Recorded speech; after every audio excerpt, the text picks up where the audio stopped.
Grace, peace, and welcome to Podcast of the Wills, a podcast that treats Star Wars like a sacred text.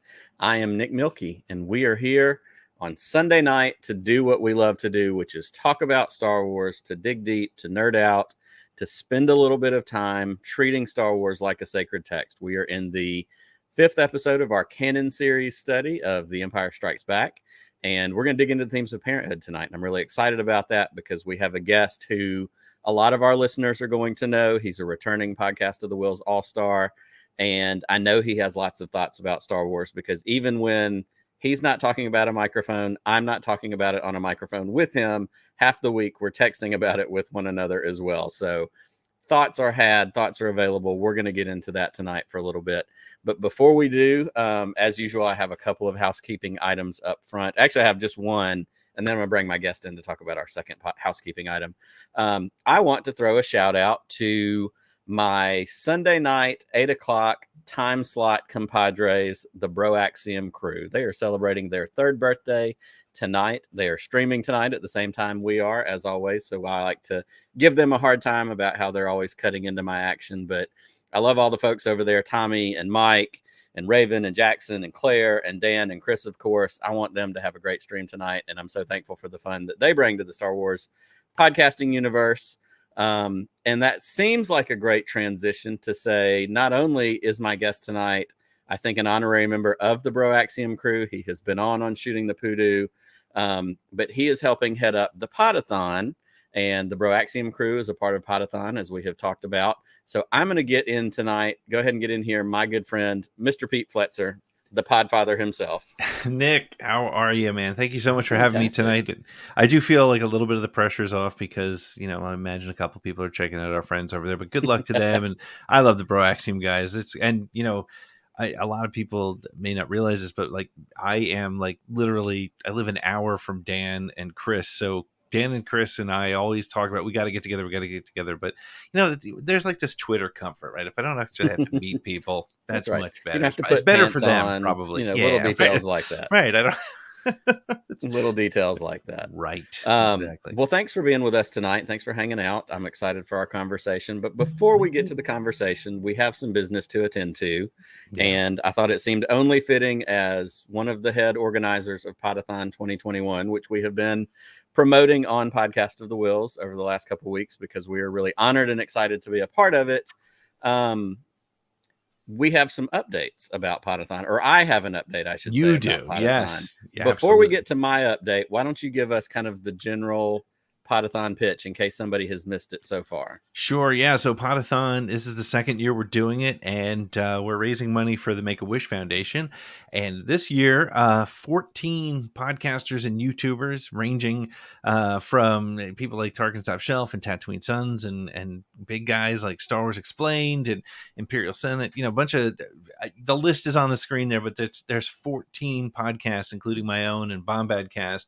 And we are going to spend the entire day into the evening on November 6th with guests and doing our shows and just talking Star Wars while trying to raise money for the Make-A-Wish Foundation. And we're also going to be giving away stuff all day long. So make sure you get involved, and we would love to see any of you there. Any part of the any donation you can make, of course, will be greatly appreciated. I see Framey is in the chat. They won the big prize last year. I think it was a proto Boba Fett helmet, and let's see what we can win for them this year. But we do have some great things. Actually, I was speaking to, I don't know if I told you this or not, Nick, but I was talking to Regal Robot and my friend Tom Spina, and he's going to send me something to give away. So we got some good stuff. That's fantastic. But most important is Make-A-Wish Foundation and raising money for kids. Last year we raised about $2,000. This year we hope to beat that number. And I think with all the podcasts we have, all the great podcasts, and some of the amazing guests we have coming, I think we'll get some eyeballs, and maybe with those eyeballs come some donations. And Nick, you were able to let me know yesterday that your guest confirmed. I don't want to steal your thunder. Tell us who you That's will have quite all right. first thing in the morning on November 6th. I'm so yes, excited. and I know you have some other guest announcements coming out this week and in the coming weeks, but I couldn't wait till tomorrow, even though you made an awesome video and a cool graphic, and I'm going to be excited to retweet that.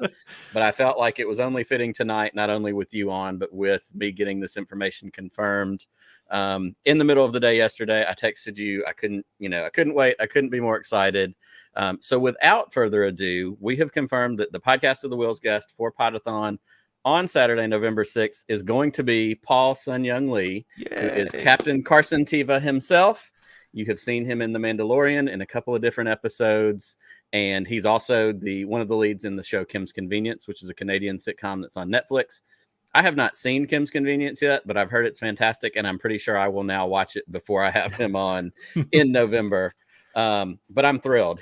Paul is such a good Star Wars ambassador. He has a live stream that he actually usually does on Sundays as well. The Bitter Basement, he calls himself Bitter Asian Dude, is his Twitter handle. And he's so much fun. He's a nerd like we are. He does unboxing videos from all different things.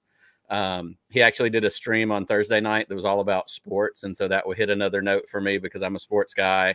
Yeah. And so I hung out in their live chat and talked sports and baseball and football and some of that kind of stuff. But he has been so kind and so gracious, and confirmed with me yesterday that he's going to be our guest on Saturday, November the 6th. So we will be excited to welcome Captain Teva, or Teva. I don't know how we pronounce that. Tevas are kind of sandals down here. Right. And Teva is a pharmaceutical company, so I'm not sure. It's one of the two. There you go.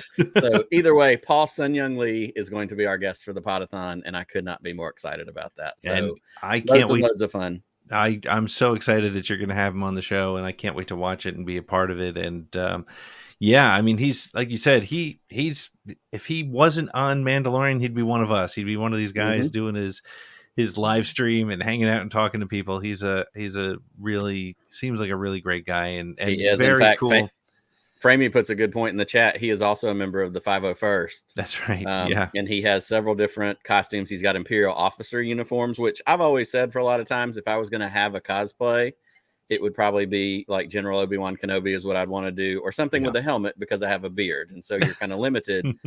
But the picture he put up the other day of him in his Imperial officer uniform, I thought, why haven't I ever thought about that one? Like there's a way to go in that cosplay. So very cool dude, very generous, very, willing. I know he's been on other shows, and so we're excited to get to have him on in November and talk to him while we raise money for Make-A-Wish. So I'm excited about that. And like you said, I'm excited that, maybe he will bring some outside eyes that are outside of our normal group to hear about the cause and have some fun and hang out and donate at the same time. Absolutely. Great. Well, hey, no pressure. Just get prepared. We can make this one short so you can start working on your. That's right. Do all the things we have. For that show. That's right. All the preparation that I can. I'll have notes galore and probably be, fumbling. May need that show cocktail, even though it'll be 10 o'clock in the morning. It's 5 o'clock somewhere. So that's right. Be mimosas or Bloody Marys or something. Got to stay on brand as much as we can. Well, speaking of staying on brand, we're going to move on to a little bit of a conversation. And you and I talk about lots of things all the time: podcasting, Star Wars. There's been some James Bond conversations lately. But one of the things that I want to know, and you've been on the show with me before, and it's not been that long ago, so I don't want to dig all the way into your Star Wars history, but I know you have some really amazing stories. You've been to Skywalker Ranch. You wrote for Star Wars Galaxy Magazine, which I actually have one right over here beside me, although it's not a Pete Fletzer version. So I've got to keep working. Those are the not good ones.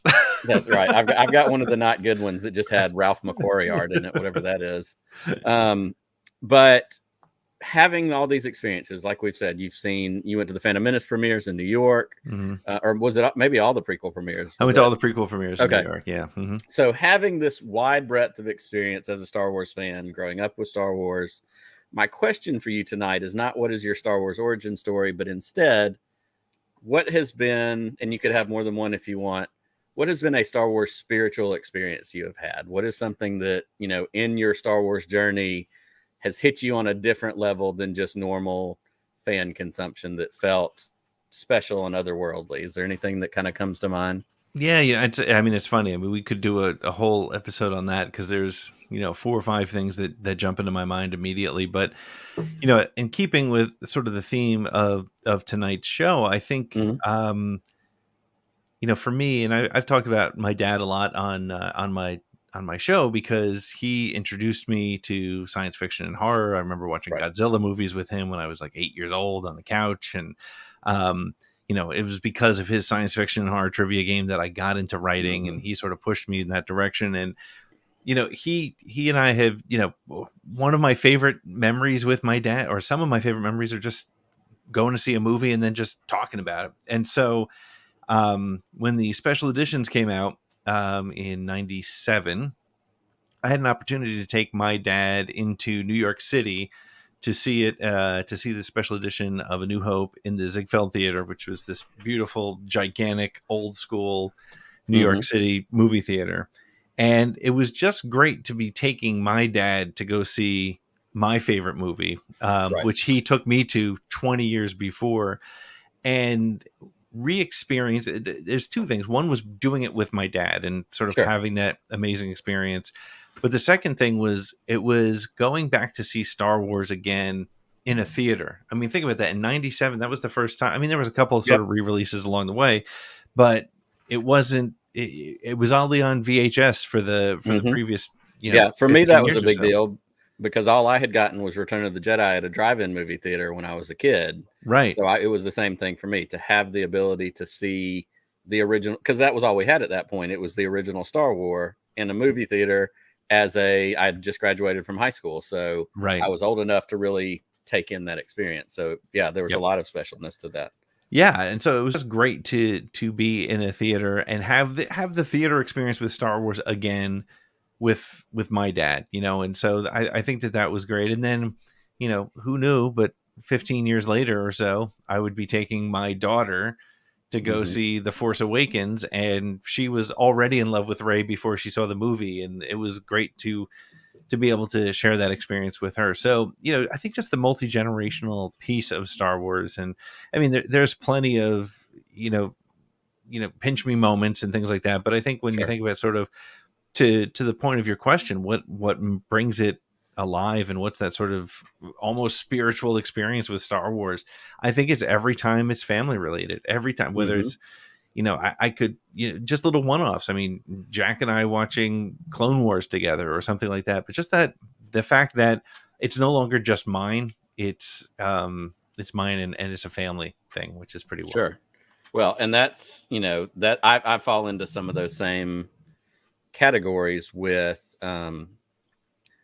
my kids watching Star Wars, especially with my daughter Harper, my oldest. She's the one that personality wise is the most like me, but has gravitated to Star Wars. Hmm. And so being able to have, honestly, I've said this a couple of times, but when the first series of Mando was out and it came out on Friday mornings and it was a school day, and Right. she knew I wasn't going to wait for her to get out of school to watch it. Yeah. And so we would get up at 5 o'clock in the morning and I'd have coffee and she'd have a little cup of coffee and we'd sit on the couch together, just the two of us in the quiet of our house at 5 in the morning and Hmm. watch Mandalorian together and have that opportunity to share that experience. And then the other silly thing is we were doing the audio podcast recaps at that point. Yep. And so we would add Harper's hot take at the end of the episode. And so I would interview her in the car on the way to school. What did you think? What were your thoughts? And, it was special for her to get to be plugged into it. But I think the other side of that is, you talk about your Lily, which I also have a Lily, your Lily being in love with Rey before the movie even came out. Yeah. For me, it was going to see some of these newer Star Wars movies that I never disliked, but maybe had moments of being uncertain about Sure. when I went and saw it the first time. And then I went and saw it with my kids, and I spent actual time watching my kids watch the movie.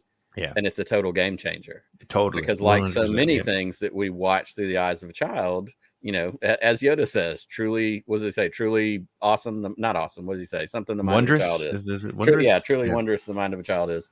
Hmm. That's real life, and that's also spiritual in a lot of ways. And it's a reminder, of my human grouchiness and whatever it is, to remember these are fun stories and these Yeah. are things that are meant to be passed down, which is another, generational legacy, that kind of thing. So you got it with your dad, you get it with your Jack and with Lily, and, having those opportunities. You talked about watching James Bond with Jack yesterday, and I had Yeah. that same warm and fuzzy feeling inside of going, that's a good father-son thing. That's a Yeah. good, legacy, kind of hand down. What about any of your other experiences? Have they fallen in, I mean, obviously the family ones are super personal, and I Sure. love those so much, but you've gotten to do some things that a lot of us haven't gotten to do, like Yeah. work for Star Wars or go to Skywalker Ranch. Yeah, I mean, it's funny as I was sitting here thinking about it as you asked the question. I don't know if I ever told this story before, and so I was at it was just a local science fiction convention. I think it was like 95, 96, something like Mhm. that. And it was when what was it, the Men Behind the Masks, I think it was called. Yes. It was a tour, and it was Uh-huh. Dave Prowse and Jeremy Bullock and uh, um, Kenny Baker and a couple Right. others. And actually, so I had brought, actually, it was probably 96 because I had brought a copy of a Star Wars Galaxy that I'd written in, and I had it signed by Carolyn Blackiston, who was there as well, who was Mon Mothma, and so it was cool to meet all those guys. But then I don't think, for some reason, I don't think we knew he was going to be there, but Anthony Daniels was there. Now, keep in mind, this is 25 years ago, so Anthony Sure. Daniels, he was big and he was important because he was C-3PO, but he was, he didn't have the star power he has now, right? And Yes. but he was still there. So I sort of, I was there with my dad, and I kind of, I kind of just swallowed my courage, and I went to the people who were handling him, and I said, "Hey, I'm with Star Wars Galaxy magazine. Any chance I can do an interview with Anthony?" And they said, "Yep, he's got time at whatever 2:30, something like that. We could probably fit you in for 15 minutes." So I was like, "Great." And I was there again. I was there with my dad. I remember sitting in a Taco Bell and was sitting there with him, like sort of brainstorming questions because I wasn't prepared. Like, what was I going to Sure. talk to Anthony Daniels? And I didn't have a story specifically to write, and Star Wars Galaxy didn't ask for one, but Anthony That's right. Daniels was there. So But I you took a scurried. shot and it worked Yes, out. I took a shot. So I scurried. I had luckily I had my tape recorder with me. But I went and I bought a C-3PO action figure, and I think I probably paid way too much for it, but I needed something for him so I could take. And I told him, I was like, "Yeah, I'm doing this story on Star Wars toys, and so let's talk about that." I need to find the tape. If I can find the tape, I need to make it digital so I can bring, because it never became an article. There was Right. nothing there that we could use. So I did an interview with Anthony Daniels that was never used, but I have a photo of him holding the action figure that I paid too much for. He signed it for me, which was amazing. But the funny thing about it, and I've alluded to this at times on my show, but when you're talking to Anthony Daniels, he's a very gentlemanly guy. He's very, Sure. he's very proper English. You can't tell. I mean, we know now the person who loves Anthony Daniels the most is Anthony Is Daniels. Anthony Daniels. But the thing that I absolutely loved and struck me for years since then, still does to this day, is there are moments when you're talking to him where he's just speaking, and then you realize it's C-3PO because he just naturally goes into that C-3PO sort of tenor and cadence, and it's mind blowing when you're sitting across from him and having that. So I think that's one of those moments where, it is, I would put it in that category because it took a couple things, right? It took this, I wouldn't have had the opportunity had I not been at this event. And if I was not a freelancer for Star Wars Galaxy, they probably would like, "No, we don't have time for you for this interview." And it was before it would have been impossible to speak to him. And now he Sure. blocks me on Twitter for some reason, and I don't know I why. was going to So say, I wasn't going to bring it up, but since you did, maybe that's why he blocked you on Twitter, is because you never released that interview. that's But right. he He was worked like, "That so was my hard, best Pete. interview." He changed his schedule, had an add-on, Right. and He took probably the had to take a time later for flight you. because of me. That's And right. He didn't get an extra water and makeup touch up because right. he talked to you. That was all because of me. But But that he's was been carrying that burden around ever since. that was an amazing experience though. So I would put that on Absolutely. there. Yeah. Very cool. Well, as we dig into our canon study, and that's a lot of, getting to the heart of what this is we love these texts, we love Star Wars. And with this podcast and with this original version of the podcast, which is really what this is, we're taking these stories that we love and we're utilizing them the way we would another sacred text. If we were, if you're a Christian, you use the Bible. If you're a member, if you're a Muslim, you use the Quran. We have texts that we use in our different religious things. The amount of time and thought and effort that we all put into Star Wars is certainly a religion for us in its own way. So what we're going to do is we're going to dig in and we're going to we're not going to look at our clip. We're going to talk about our clip, which was basically Luke running off to Bespin because he has the vision on Dagobah that Han and Leia are going to be in trouble. He needs to go rescue his friends. So against Yoda's warnings, we talked about this last week when Raven was on, he tells him, and it's kind of that double, like, you have to make the choice. Yoda's always kind of going to do that little bit of a subversive thing of, if you value, let Han and Leia die. And he says, if you value what they fight for, yes.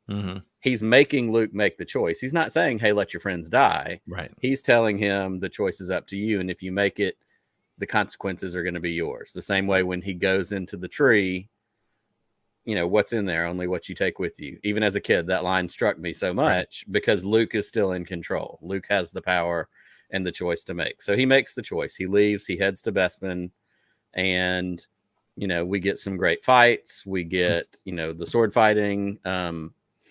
I love, and again, as a kid, it always stood out to me when Luke starts to kind of get softened up around the edges when Vader's just like chunking air conditioning parts at him. And, there's a part where Mark Hamill, he swings that lightsaber and it's so just like he's punch drunk. Yeah. And I don't know if it's so well acted or if it's just so cheesy, but either way, every time when he makes that like half-hearted swing and he I know exactly which one you're talking about. Right before he goes out that window. Yeah. And so it leads up through the big reveal. And that brings us to our theme, which is he's on the catwalk. He's with Vader. His hand is cut off. He's defeated. And he says, I know what happened. And Vader says, Obi-Wan never told you what happened to your father. He told me enough. He told me you killed him.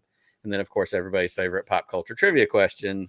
No, I am your father, not Luke. I am your father.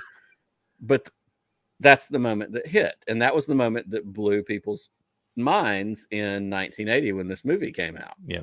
Because I think it's safe to say, and you were, a part of it at that point. Yeah. Nobody saw that coming, right? Like that really was maybe the beginning of some of the great movie twists. There were movie twists before that, but on like cultural level.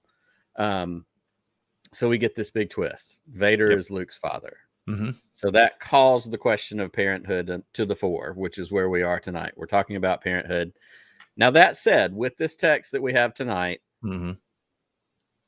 there's not a lot there as far as parenthood. Like, we don't then turn around and get, 15 minutes of expository dialogue explaining, well, here's why I wasn't present. I went out for death sticks and never came back. Or, we don't get the backstory. We just get this little nugget of, holy crap, the most evil guy in the galaxy is my dad. Yep. And then in defeat, he falls down the, wind shaft and hangs on a weather vane and gets rescued by his friends. And that's where our clip cuts off for this part of the text. So what we're going to do tonight, and we do this anytime, just like if you're in a Bible study, you may have like a focal text, but that doesn't mean that we can't call in other parts of the canon in order to examine our topic. So we're talking about parenthood. And so what my guiding question for you, the first guiding question is, what is the text telling us? So whether it's this part of the text, which is kind of our specific thing, or kind of the greater canon as a whole, what is this text telling you, Pete, about Star Wars? I mean, about parenthood, sorry. About parents.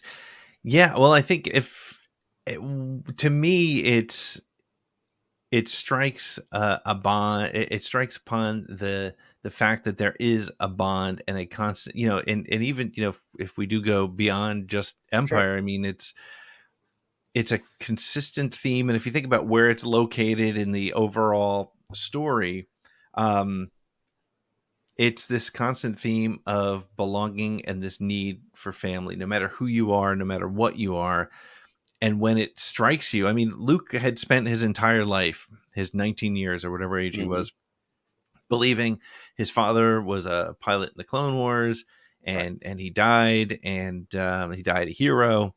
And, it's much like when Rey finds out that her father or her grandfather's Palpatine. It's the to find out that Darth Vader is your father when you believed the exact opposite. You Right. believed he was a hero, a friend to your mentor, to, you know, everything that you believed in, and then you find out he's your father. However, you know, when he does get back to the Falcon and he starts to think about it, he's almost okay with it because Right.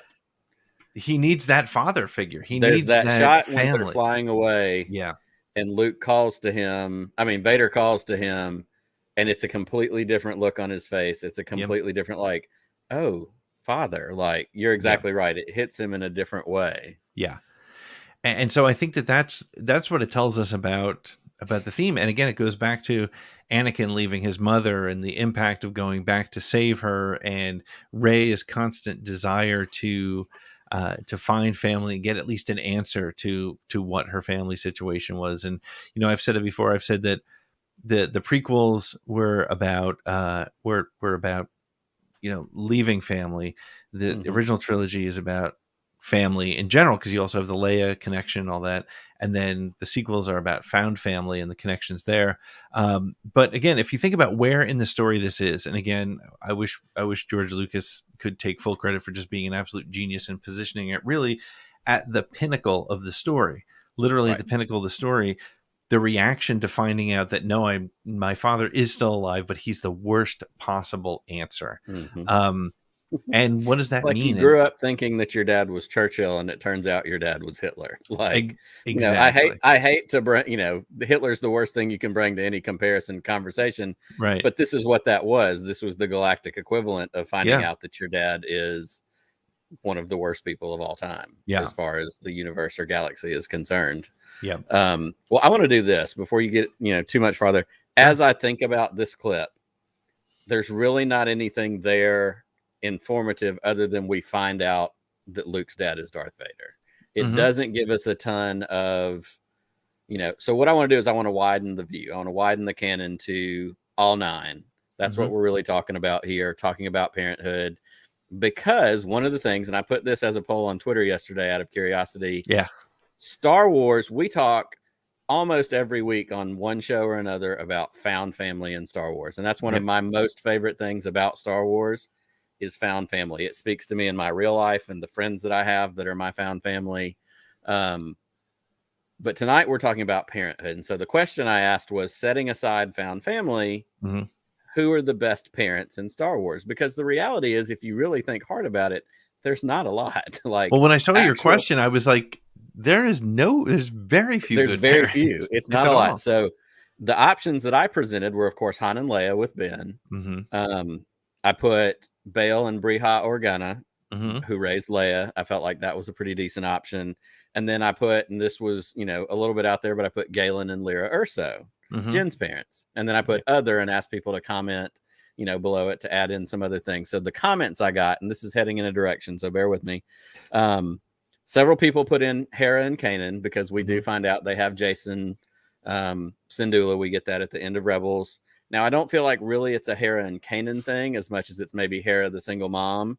Yeah. Unless Kanan comes back and shows up as, you know, Jedi ghost to help raise his kid. We don't know Right. yet. So that was put out as several options, but a couple of these were interesting and I hadn't thought about them. Iden Versio's parents, and I don't know anything about their story. Garrick and Zihei Versio. I think Chris Ryan's put that one in there. Interesting. That must be a comic book thing. But it said, you know, we see from the story in Battlefront 2 how Iden Versio turned out. She was Imperial. She had that change of heart. She turned, you know, to the rebellion. And then similarly, somebody else suggested Iden and Del Versio, because we also get Zay, Iden's daughter, in the game. Mm-hmm. So that was kind of a parenting moment. And now it begs the question, like with those or with the Ursos, these are parents who are taking their children to war. So is this parenthood? You know, there's some issues there. The other two, Django, similar thing. Django's dragging Boba around the galaxy, chasing bounties, doing their thing. And then this one actually did stand out to me a little bit, was Owen and Beru Lars. Owen and Beru were not Luke's biological parents. Right. But more so than like the found family of the Ghost crew, like they raised Luke as his parents, as his parents. And so I thought those were some really great suggestions to go in there. So what I'm wanting to do now is just, like I said, widen the scope of this conversation as we talk about parenthood and Star Wars in general. And so I guess looking at that question, what does the text of Star Wars tell us about parenthood? If you take the wide view. Well, yeah. So two things I'll add to that. One is I think we need to remember that we are watching and reading and taking in a story that takes place during a galactic level war, right? So for sure. So as great as Jyn Erso's parents were, they had to make a major sacrifice, and to that end, that to me makes them great parents if they were willing to make that sacrifice. There is very little happily ever after, but I will throw in another set of parents that you didn't mention, and this one may be a little out there, but Anakin Skywalker and Obi-Wan Kenobi as Ahsoka's parents, because of the fact that they had to guide her often together. A lot of times, of course, it was Anakin with his Padawan, but she learned from both of them. They both good parents, good parenting.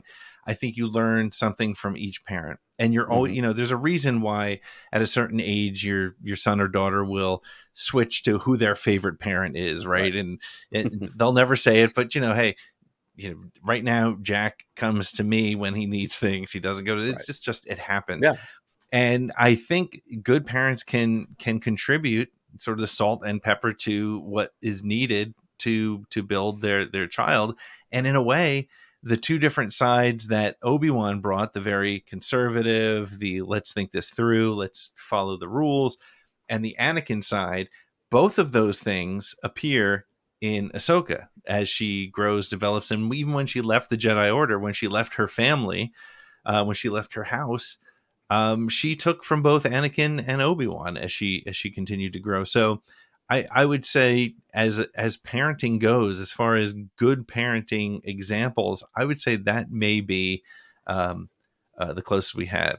But to answer your question about what is Star Wars telling us about parenting, I think what it's telling us is that it's about sacrifice. I think everything along the way has been about sacrifice. And, you and I talked before we got on, and, you find a way, right? Whether you have two kids like I do, or you have four, or, people who had whatever, you find a way to make things happen. And being a parent means willing to sacrifice that. Right. And sometimes it's financial. Sometimes it's time. Sometimes it's, just giving up on a dream in a way, right? Because you have to put your child first. And I think that's what Jyn Erso's parents tell us. I think that's what, even Beru and Owen Lars, they did everything they could because they couldn't tell Luke where he came from, but they did everything they could to protect him. And that's, we of course don't have much more of their story. We probably will when the Kenobi show starts, but it's, that is really what it's all about. And I'd love to see how Hera responds, because she is such an independent person, and to suddenly have, it's one thing to be responsible for the Ghost crew, and she was the mother of the Ghost crew. No doubt.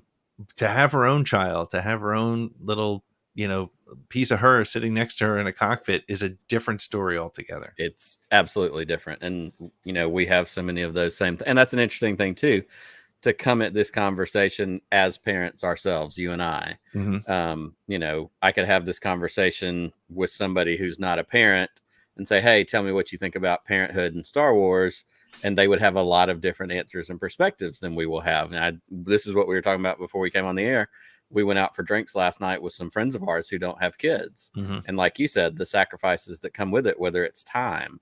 My twins are 13 now, and we don't have to have a babysitter. So all of a sudden our world has opened up, and we can go out and do stuff that we sacrificed time previously willingly. I wouldn't trade it for the world, because look what I get and all those kinds of things. But the perspective of me as a parent looking at Star Wars parenting, and I think, again, I said that we were staying away from the found family thing, but it always weaves its way back in. We got so much good parenting in the Bad Batch with those guys and Omega, those moments. And I think the one that stands out to me is the second or third episode when they go to Cut and Sue's farm. They go to that planet, and she runs out past the barrier. Mm-hmm. And like, I caught my heart kind of clench in my throat for a minute, because that's that parenting moment of telling your kid, don't do this thing, Right. or they disappear in the mall. And you have that panic of like the parental fear. Like, Yep. they played those moments so well in those series. So Star Wars obviously tells us so much about parenting and parenthood. I guess the follow-up to that first question is, the normal follow-up to that question is, what is the text asking of us? Not necessarily what is it telling us, but what is it asking of us as relates to parenthood? Is there anything for you that, hits in that vein? That's a tougher question, I think, because yeah, I think maybe what it's asking of us is to just sort of be aware of that. In a way, it's like maybe reminding us, hey, you have to miss the football game on Sunday, but Galen Urso's wife like put herself out there to sacrifice herself. So maybe it's just reminding you that the fact that, and also I think if we go back to specifically to Empire, there's still, I mean, there's an immediate connection between Luke and Vader. It's really weird now that you think about it so many years later, or it's not weird now because we know it, but at the time it seems strange. But it's that family is needed, and don't give up on it, and don't, because that's the interesting thing about the Anakin story is in 1980 when we saw that, we believed that it was Vader trying a ploy to try to try to lure Luke, and even if he was his father, he just wanted to, he's got his own plans and blah blah blah. But what we know now is that Anakin, when he found out he had children, or he had a son anyway, that which was all he knew about, it rocked his world. I mean, it became so important to him, and he became obsessed. He became single focused. And so that moment in Empire means so much more, because now he's there. Right. And he did the only thing he knows how to do, which was attack, which was to be on the offensive, which was to use his power. And then he gets he wasn't able to have the conversation. He wasn't able to really lure him there. He had to go through this sort of aggressive way to do it, which, that's sort of an understatement. You cut off your own son's hand and knock him off a gantry. But it's that sort of, maybe it's reminding, it's taking me a while to come around to it, but maybe it's just reminding us as parents that, you have to, that caring is always there. And it's not going to be easy, and you're going to go through really difficult times, and but it's worth it. And you still have that commitment. So absolutely. And I think one of the thoughts that I had looking at it from a broader character, and I put this comment up on the screen that Seth said, because it lines up with what I'm thinking. He said, the I am your father moment really made the audience conflicted, because before you blindly hated Vader because he was the villain, but now as Luke's dad, it puts him in a whole new light. Yep. And for me, if the question is, what is the text asking of me? I feel like part of the thing it's asking me is to reconsider conflict, to look at, we spend a lot of time, all of us deal with conflict in our daily lives. And a lot of times it's, my side versus your side. But we have callings, and especially if it's, me being cheesed off at the idiot at work who did whatever, stopping to consider, what is the other side? What is their pain? What are they going through that's causing them to act this way? What is their, we know Anakin's or Vader's pain and the way he is informed by the trauma that he went through before. He loses Padme. He gets suckered into the dark side. He gets turned into a lava hush puppy on Mustafar. Like, these things happen, and that's trauma. And that's something, I mean, if I'm throwing it out there, today is World Mental Health Day, or Mental Health Awareness Day. There's a lot of mental health in Star Wars. There's a lot of trauma in particular, or what would be diagnosed as PTSD, that informs decisions of characters and decisions of, who these characters become. And so I think one of the things that the story and the text is asking me is to continually be aware, to engage with conflict, from more than just a defensive position, which is our natural reaction. We go defensive, we put our guard up. I've served on committees and been a part of different teams and searches and that kind of stuff. And one of the things that ends up always getting put at the beginning of these is laying the ground rules for how this group is going to work. How are we going to work to solve this problem or hire this person or whatever we're going to do? And there's something really important that always stands out to me when somebody has the foresight to say, we're going to agree to listen to hear what the person is saying, as opposed to listening to respond, because most of us are conditioned to listen to respond. I'm formulating my defense while you're talking, which means I'm not hearing everything you have to say. 100%. But so what I'm getting out of, the broader context of Star Wars and conflict is it's telling me, if we're going to draw it back into a Jedi vein, mindful of your surroundings, take that moment to hesitate, to meditate, to be centered and listen to what the parenting is being modeled, and then try to figure out, where is that coming from? Is that genuine hatred? Is that, Vader was conflicted. Right. I mean, Luke even said, I can feel the conflict in you. I mean, he was, It was there. And so as a Force sensitive, and, maybe there's some sort of biological midichlorian, he was extra connected to him because he was, his blood. But that speaks to a very human thing that we all have to deal with. And so I think for me, in that text, a lot of what I see in Star Wars, I mean, all of Star Wars is conflict. Sure. And we get it in 1,000 different ways. We, of course, get the big picture, light side versus dark side. But we're also getting this idea that embracing the conflict, listening to the conflict. Some of the stuff that I love the most in Last Jedi is the stories of hubris of the Jedi. We get Luke talking about how things were broken in the conflict and wasn't what it seemed like. And in that other token, we get DJ talking to Finn after they escape. And he's talking about war. Where do you think this money comes from? Oh, well, they're, building ships for the Empire. He clicks that button and an X-Wing pops up. No, they're building ships for everybody. So maybe you need to understand what's going on here before we fly off the handle, before we get, kind of half-cocked. I like what Michael says right here. He says, how cool is it when Broom Boy, who felt so helpless for a lot of his life, realizes through the heroics of Luke, he is in fact a part of something bigger within the Force. And so it's almost like a parenting by example kind of mode. Like he's being demonstrated something that I could be a part of.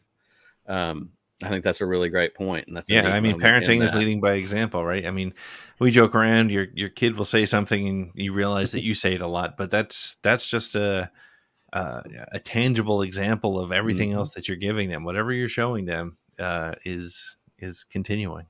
Or it's the moments that we have where we swore we'd never say the things that our parents said to us, and we say it to our kids. Because and that moment is Luke and Yoda in Last Jedi. Sitting on that log, and Yoda's just laughing because he's like, you really thought this was gonna, what are you talking about? Like, this is how it goes. You're the mentor, she's the mentee. They are what they grow beyond. And that's always been one of my favorite lines of that whole movie. To be able to see, that's what we want as that's what we want as parents. We want to provide an example that gets our kids where they want to be, but we want them to be better than us. I have to think at his core, when Anakin is redeemed in Return of the Jedi, spoiler alert, that even in those dying moments with Luke right there holding him, tell your sister you were right. He wants more for those kids. He wants them to hopefully take down, the rest of the Empire, take down the opportunity to, expand the rebellion, get things back on a foot where it used to be. We're hearing so much right now about the High Republic, the good old days. There's so much there in the parental aspect of it that I think, it almost starts to get overwhelming the more I think about it. Like, oh, there's parenting here and parenting here. So for you, because I've done a lot of talking, what are some other parenting related things that stand out maybe in the broader canon in all these movies that we love so much? Well, I think, the one scene that I think strikes me differently when I have a child versus when I just saw it in the theaters the first time was when Shmi let Anakin go. Like, when that first happened, when I saw that when I was 20, whatever it was, 30 years old, whatever, 29 years old. I didn't have kids yet. And I was like, oh, yep, there she goes, letting her kid go. That must suck, but Mm-hmm. there she goes. Now, literally, like, I will tear up when that happens Yes. because, and again, it's what we talked about before. It's about being the sacrifice as a parent, right? She didn't want to let her son go. She didn't Nope. want to, let him out of her sight, and didn't want him to. She didn't know what she was sending him off to. But she knew it was definitely better than being a slave on Tatooine. So whatever he was Correct. going to was going to be better. And that right there, that is tremendous, and that strikes you very differently Mm-hmm. um, than it did before. Or certainly, it when without children, that scene it works, but with children, it works at a whole new level. Yeah. So It hits you in the feels in a different way for sure. yeah, yeah. Um, yeah. And I think for me, just looking at all these different movies, we have all these moments along the way. So many of mine end up going back to found family, which is its own kind of parenting in its own sense. And so I Hmm. shouldn't completely try to exclude it. Um, but, you know, I think the best example of parenting that we get in Star Wars, and we've said this a million times, is the Ghost Crew.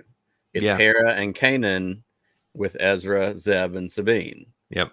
Like, there's so much in the Hera Kanan relationship throughout that series that is my marriage. Oh, Right. you thought that was a good idea because Yeah. he had a great, he was gonna do this thing, and Hera's, they say, behind every good man is a woman rolling her eyes. Like, there's this thing of her going, you thought that was gonna work? Okay, now that you're ready to listen, let's do this as a team. Right. Let's, Right. not run off half cocked. Let's not whatever. But it's so real in those scenes. And I think for me, I never knew that I would be so affected by the death of a cartoon character Right. as I was in that scene when Kanan sacrifices himself to get them out of there and that whole thing. Yep. And when those eyes go clear and he says, I could always see you. Yep. I mean, just you're there and you Yeah. go through things with your spouse and you go through things with your family. My wife and I will be married 17 years in December. Like, Mm. we've been through things. We've had a lot of experiences. We've had a lot of things that draw us together. And part of that is having our kids. And as we're talking about parenthood tonight, it really is when you see those moments on screen that reflect, more of your reality. Yep. I'm not in a Jen and Galen and Lyra Urso situation where I send my kids down a hole and tell them to wait for Saw Gerrera to show up. Right. But I'm in a situation like Hera and Kanan where we're dealing with daily life and I think I know the answers and sometimes it turns out I don't, and she knew all along. Yeah. And our kids are chasing each other and spray painting each other's rooms and doing all the different whatever, Yep. that it just hits you and it reminds you that the great thing about storytelling and the beautiful thing about Star Wars is that it truly is universal. It is truly something that speaks to us and meets us where we are Yeah. as parents, as single people, as individuals, whatever our situation, wherever we are. There's something in Star Wars that we look at and go, oh, hey, there's me. Yep. And we're getting more and more of that as it goes along, because of course, over recent history, we've had some problematic things with diversity in Star Wars, but Star Wars is continuing to improve that Sure. and realize they have a lot of fans and ways to connect. And so I'm excited to see how that goes going forward. Yeah. I'm rambling dramatically at this I'm point. listening. It's good. But as we get close to wrapping up, what are kind of your final thoughts about Parenthood and Star Wars? Is there anything else we haven't hit on? Is there any other moments that stand out? Yeah, I think the one thing that I would add is, and I didn't really think about it much until you told me what we were going to be talking about. And it's funny because one of the complaints that I saw online when Omega became such a clearly important character, Mm-hmm. there were comments that, oh, we have Baby Yoda, we have Omega, we have Ezra. Star Wars shows are just about kids, kids who need parents and things like that.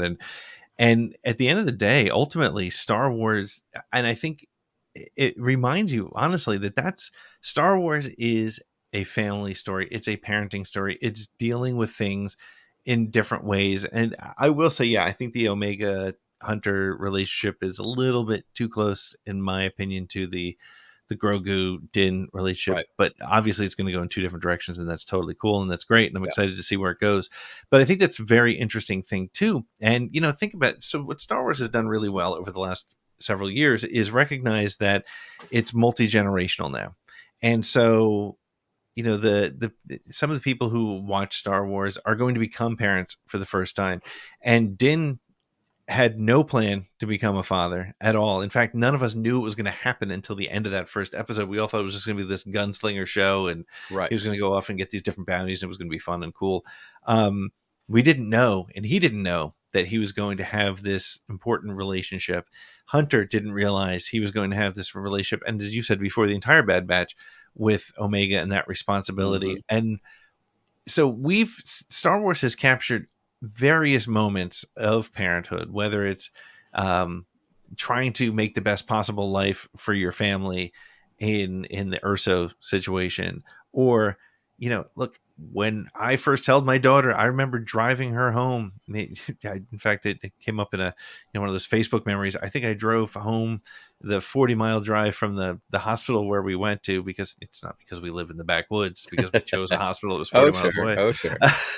But that drive took forever because I didn't know. I had no idea. And I remember we have a picture of little Lily in her little carrier sitting on the counter in the kitchen of the house we lived in at the time. And just like, I remember just looking at her like, okay, now what do I do? I have What no do I do idea. with this thing? Right. I can feed a cat, but I don't Sure. know what to do with this thing. And I think so, seeing that actually in the Hunter Omega story and the Din Grogu story is a really cool story as well, because I think the Din story, and again, we could have gotten a whole hour on this, is we were talking before, and I referenced it briefly about, when your kid says something and you realize, oh, I must say that a lot. Right. Grogu was watching Din make these really sort of aggressive decisions, or these difficult decisions, and was learning that what Grogu learned was that conflict is the answer to everything, right? How did Din get out of every situation? He shot his way out of every situation. Which is what, Grogu choked Cara Dune, not long enough, but choked her enough, but because he thought his father was in trouble. That's what he's learning from him. And interestingly, you could almost say Bad Batch, they're trying to teach her the other way, right? They're trying to, they were hesitant about giving her a weapon. They were hesitant about putting her in these situations. I mean, Hunter, to his credit, left her behind on several missions during that season because it just wasn't any place for a kid. And so it's maybe that's an important lesson, and an important reminder, is that your kids see you and they do what you do. And Grogu, you thank God he's with Luke, right? Because who knows what he would have done with those powers, right? So very interesting. And so that to me is sort of a takeaway, is that reminder of parenting isn't easy, but every decision you make is an important one. So that's right. Oh, without a doubt. And you and I talked about this before we got on camera tonight, and we went out with friends last night who don't have kids. And so a lot of the conversations revolved around them saying, oh, when we have kids, we're just going to have to ask you. And I'm like, you can ask me, but what works for me isn't going to work for you. Like parenting is gut, parenting is instinct. And even when you think you don't have it or you won't have it, when you have that kid, like that first drive home, Michael said it himself, that first drive home is terrifying. What you just do it. You figure it out. And all of a sudden you look up and they're 5 and they're 10 and they're 13. And you go, oh, wow, I guess, and that's how people have been surviving and getting through for long periods of time. It just happens. And we see that in Star Wars, all these characters who went through traumatic beginnings. Leia and Luke, born as twins, as their mother apparently died of sadness, as we like to joke about. But they made it. They made it to people who raised them. They made it to support. They got through the things they got through. We see all these other characters that go through hard times. It's really interesting to me, and I thought about this while you were talking about Din and Grogu, that some of the most prominent Star Wars stories we're getting right now are focusing on kids. You've Yep. got I mean, Grogu's a 50-year-old kid, but in the grand scheme of his species, Right. he's still a kid. You've got Omega, who is a kid, and these are like, we're seeing a different experience of this galaxy. Yeah. Yeah. The galaxy we got in the original trilogy had 0 children in it. Right. It was all Right. adults. It was barely any women, but it was all adults. Right. And then we get the prequels, and we get a kid Anakin, and that was a whole, where's he come from, backstory, that kind of thing. Yeah. The only other kids in that is we get Kitster, and we get his friends on Tatooine, Baby Greedo. Yeah, Baby Greedo, and then we get into the sequel trilogy. We have Broom Boy, we have the kids on Pisana at the festival. Yeah. I don't know, are there kids in Force Awakens? Well, I guess we have younglings in the prequels. We have that whole thing, which is its own nightmare and tragedy of its own. But like, Star Wars now is focusing more on kids. There's going to have to be some element, you would assume, in the Obi-Wan series of protection over kid Luke. Yep. We've maybe heard rumors that it's going to be, is he going to show up in like a from a distance cameo or some other thing? Parenting has always been a part of Star Wars. Not always prominent and up front, but the themes of it are there. And I think the beauty of something like Star Wars, or even the properties that we get now, like Pixar movies, they're for kids, right? But there's a whole bunch of adult crap that's layered in there that we're going, oh man, like, you watch the first 5 or 7 minutes of Up and you're crying because you're like, that's an entire life right there. Right. It hits us all in a certain way. And Star Wars does that. Yep. We watched it as kids, and it was adventurous, and it was fun, and it was exciting. And now we go back and watch it because we've seen it a million times and we love it.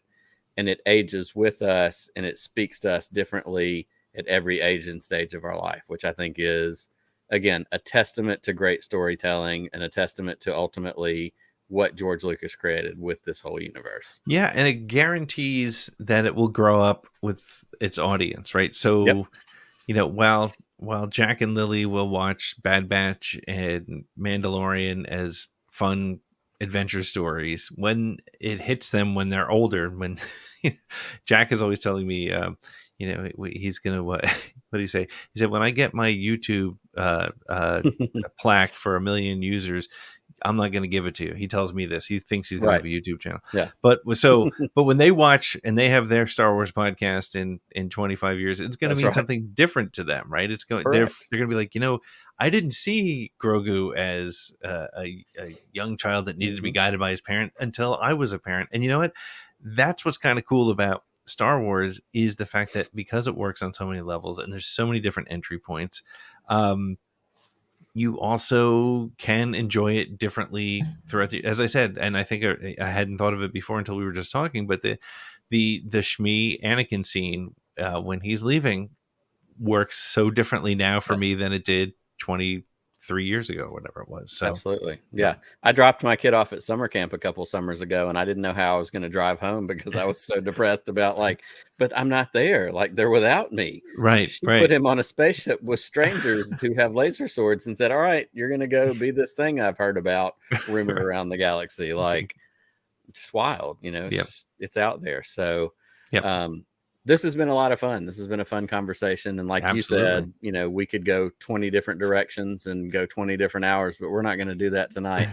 As we wrap up tonight, what does Pete have going on? I know you're always recording shows. Oh my goodness. Give us a little bit of plug. Give us, whatever you're feeling, whatever's on the top of your mind. What's next for Pete? Yeah, so of course, Podathon is sort of in front of mind for me to try to make sure we get the best possible Podathon we can this year. And thanks to you, Nick, we're off to an awesome start. So that's been front of mind. I'm still doing every Saturday morning. You'll wake up in your podcast stream with a 5-minute Star Wars newscast called Disturbances in the Force. I know it's news that probably most of the people who we hang out with in Twitter have heard, but it's share it with people who are getting their news from Mike Zero. Let them get it from a reliable source. No source, no spin, no clickbait. Just here's the stories. And that's been a ton of fun. And of course, my regular show, which this week, Tuesday, Mark Newbold was on my show from Fantha Tracks and Star Wars Insider. The week after, we will have, I don't know if you've been keeping up, there's a young woman named Shaylo Wren who has some really pretty hot takes on some Star Wars content. So she's going to be on, and I have two guests coming up. One one is pseudo. I can't say who they are, but I have two really unique guests coming up in the following weeks. So plus I'm working on a really big one for Podathon if I can make it happen. So absolutely follow us, keep up with us. Lots of great guests, and it's as I say, it's sort of that magic moment when two Star Wars fans meet for the first time and really try to just hang out and talk about Star Wars, which we've been doing for an hour, which is awesome. That's right. That's all what the time. we do. All the time, literally all the time. Literally, and I want to throw an extra plug in for Disturbances in the Force, because I also, throughout the week, sometimes when we text, you'll throw a group text out, hey, is there anything I've missed, getting ready to work on this. Yeah. But like yesterday or the other morning, whenever you dropped it, I guess yesterday morning, I was taking my kids somewhere, and it's 5 or 7 minutes of the actual news. I love Disturbances in the Force, even if I know most of those things are going on. Yeah. I listen to it because it gets to the point, it hits it right where it wants to be. And like I turned off the one yesterday, like I said, I was taking my girls to get their haircut. Yeah. And we listened to it just on the ride, and they're like, that was fun. Like, for 13-year-olds who don't super care about Star Wars, they're like, that was neat. Like they were interested in the things that were going on. Yeah. But it really is. Go ahead. No, I was gonna say the thing that makes me feel like it's working is on every other Saturday, Jack and I go get our haircut at the local place, and I start playing. He's like, "Oh, your podcast again?" And then he listens to it, and I hear him like while it's playing. He's like, "Oh, that sounds cool. Oh, I want to get that." That's so. Yep. It's working. And again, I'm glad you're getting something out of it, but I really want people to share it with like people like my dad who pick up a story that's from one of these weird outlets and just. Here's the real news, and that's right. And because that's the whole nature of the internet these days is diversion and misdirection, and this thing said this thing. In fact, there was a thing on Twitter earlier yesterday or today with Pablo Hidalgo and Matt Martin, and somebody taking something out of context and making into a whole story. And they're like, look, like we want to be here. We want to be in these conversations because we're fans too. But when you take the stuff we say out of context, it's not fun for us anymore. Yeah. Pablo's left Twitter a couple of different times, and we're thankful he's back because I like him and he has a great voice to add to Star Wars. Matt Martin has soldiered through, for the most part all along. Yeah. But it's that same thing. Like it cuts through. You have no agenda with Disturbances in the Force. No, in fact, actual Star Wars news, and I think that's important. Cool. I'm glad you like it. And just this past week, I found that I had like one sentence in one of my stories where I had an opinion on something. I was like, nope, this is not. That's not what this is for. This is, here's the facts. Good journalism, Pete. Yeah, old school, man. But I'm really glad you like it. It's fun for me to do. It's it's good for me. It makes me kind of make sure I'm keeping up with things. So no doubt. Well, again, we always encourage everybody to follow Pete. He's on Twitter at ATGcast. All of his social media is at ATGcast, Instagram, Twitter, Facebook, TikTok. That's the thing. Apparently I'm too old for that, but it's there. I dropped a TikTok today. I know, I saw it. It's the only one I saw because, again, I'm still trying to figure that out. Why would I be on TikTok otherwise? Yeah. Check Pete out at all those locations at ATGcast. You can find us at Will's Pod in all of our different locations. And then, of course, YouTube is just youtube.com/podcast of the Wills. And thank you so much for hanging out tonight. Everybody in the live chat, we had great conversations. I'm so thankful y'all were here.